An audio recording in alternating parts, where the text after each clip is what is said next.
Hi guys, welcome to my channel. Today I am doing a beauty favorites, and I know I did one like a month ago, so it's kind of weird that I'm doing one so soon because I didn't really expect to be doing them monthly, but here we are. I have some beauty favorites. Some of them are makeup, some of them are more skincare, just a whole bunch of stuff in her that I'm going to talk about. So without further ado, let's just jump on into it and let me tell you what I've been liking lately. So my first product is definitely one that I've used a lot on my channel, but I haven't really gone in depth with, and this is the Mario Badescu facial spray, and it is the rose water kind. So as you can see, I really like it. I use it every day. I'm almost out of it, and it's only like $7. So it's a really great price point, and it's just really good at setting your makeup. I really recommend this for all skin types. I use it after I've powdered my face with my bronzer, my blush, you know, my setting powder, because I have oily skin, as I've said a million times before, so I need to use something that's going to set the powders, but at the same time, it's not going to make my face look really oily. So this does a really great job at setting the powders, making my face not so cakey, but at the same time, it's hydrating and it's really nice because I do have oily skin, but I do have dry patches usually around my chin and my nose areas. My skin just really loves me and likes to do random stuff. It's cruelty-free, paraben-free. Their whole brand is really awesome. So if you're looking for affordable skincare, I do recommend Mario Badescu.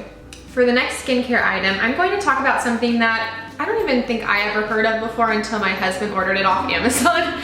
So it's a pretty random skincare product. It's the Aria Star Dead Sea Mud Mask. And so again, super random, never heard of this brand before. Maybe you guys have, but it's cruelty free also. And it's really just a really good exfoliating kind of cleansing mud mask.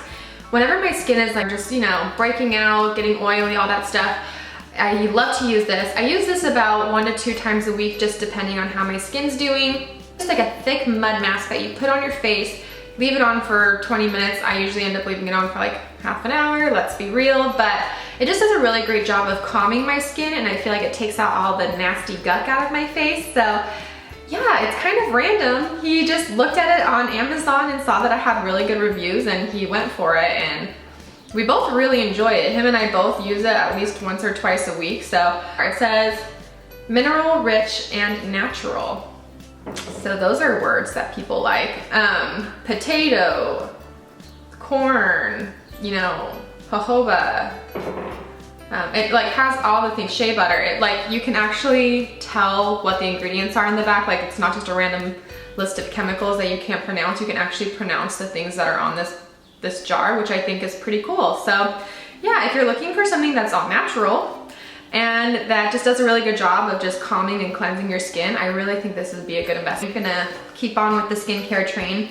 So I'm going to talk about my Loving Tan. I know I kind of sound really basic talking about this, and that was actually really good.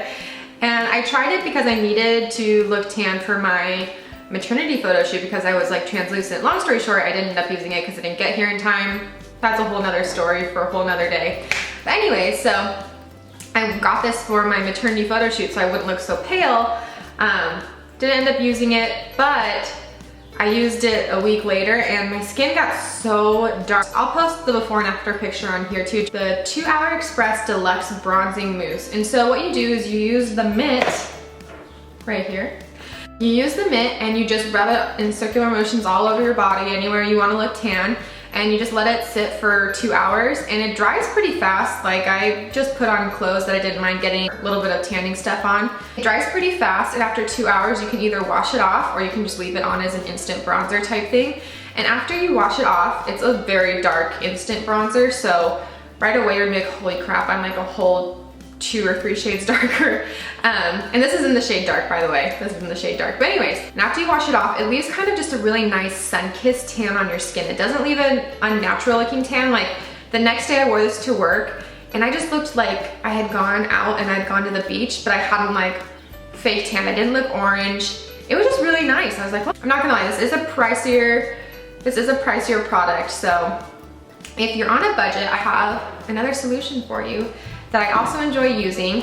This is the lid broke off because I don't know if the lid broke off. Jergens Natural Glow Daily Moisturizer, and you just put this on. I put this on at nighttime when I'm just lotioning up, and it just leaves a really nice gradual tan. I usually do like 2 nights in a row. Otherwise, if you do like 3 nights, you start looking kind of orange. But this is a really just great gradual glow, or if you just want a little bit of extra sun. It's really, really nice. Leaves your skin very, very moisturized, and yeah, it does a really good job of making an even tan on your skin. So if you're looking for a more affordable option, this is a really great one as well. As you know, I love doing hair, I love doing braids, and I haven't really talked about this on my channel before, but the warmer it gets outside, the more I like to do braids and do my hair up. And so this is like my saving grace when I need to do like a cool braid or just like a quick braid and make it look a lot bigger or thicker than it actually is. This is the Not Your Mother's Girl Powder Volumizing Hair Powder.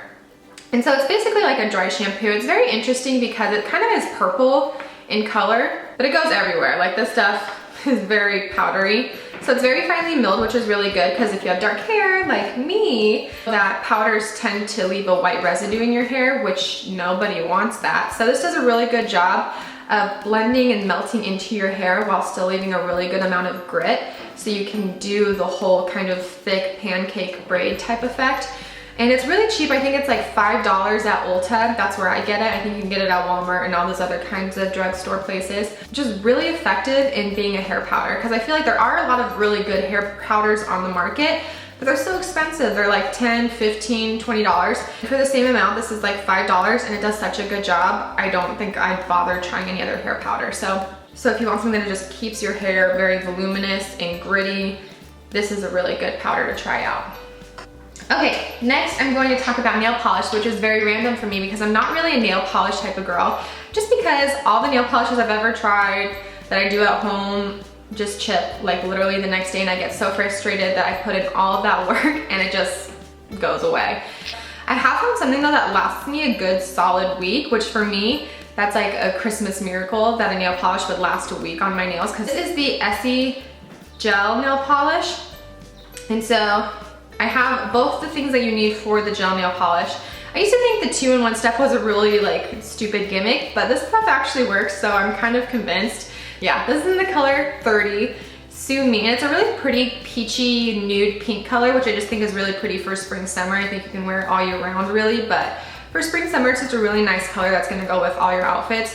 And this is the top coat, and you just put this on after this is dried. My nails literally stayed on for a week, like a solid week, and it was amazing. I was amazed. I recommend them if you're looking for a nice like at-home nail polish type thing. All right, next I'm going to talk about lips, and what I'm wearing today is actually what I'm going to talk about. Today I'm wearing this Wet n Wild matte lipstick in the shade Rosebud, which is just a really pretty coral.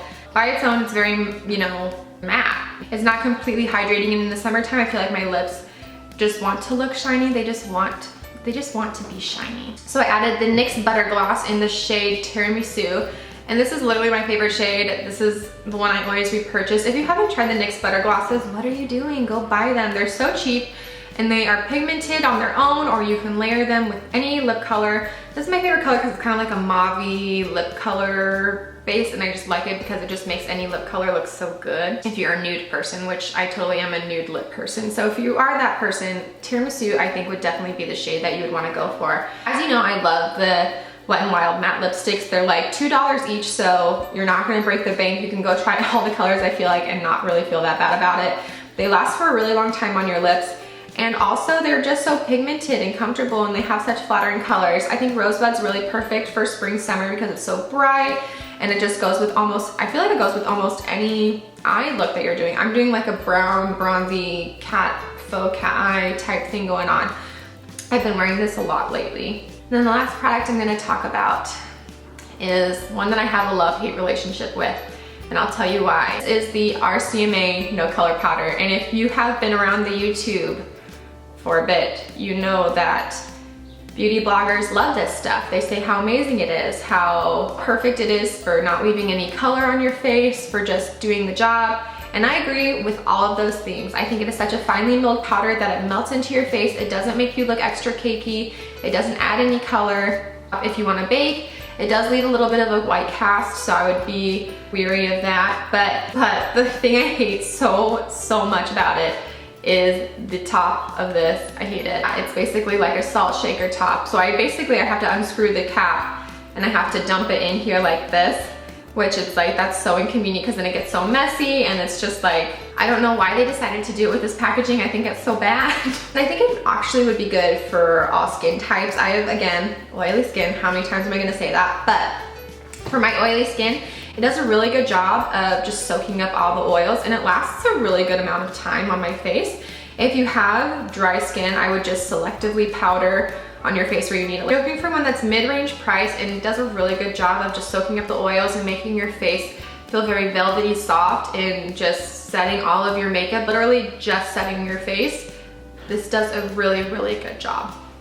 All right guys, that concludes my video of all my recent beauty favorites. I hope they helped you out. This is a fun video. I love talking about products that I've been loving, and I love reviewing them and showing you guys why you might like them too. So if you do like these videos as well, be sure to give it a thumbs up and subscribe. You know the drill with all that stuff. And I will see you in my next video. Bye guys.